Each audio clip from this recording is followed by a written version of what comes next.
President of the United States has a particular skill set, that he's identified an illness in Western democracies, but he has no cure for it and seems intent on exploiting it.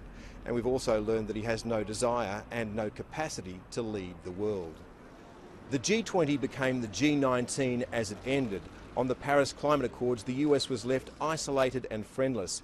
But given that that was always going to happen, a deft president would have found an issue around which he could rally most of the leaders. And he had the perfect one, North Korea's missile tests. So where was the G20 statement condemning North Korea, which would have put pressure on China and Russia?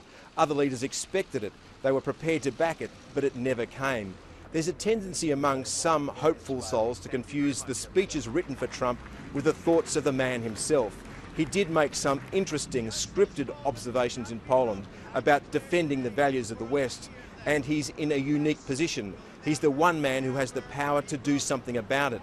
But it's the unscripted Trump that's real, a man who barks out bile in 140 characters, who wastes his precious days as president at war with the West's institutions like the judiciary, independent government agencies and the free press. He was an uneasy, lonely, awkward figure at this gathering, and you got the strong sense that some of the leaders are trying to find the best way to work around him.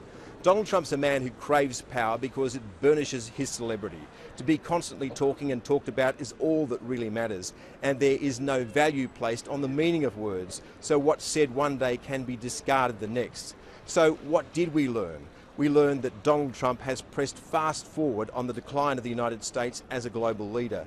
He managed to isolate his nation, to confuse and alienate his allies, and to diminish America.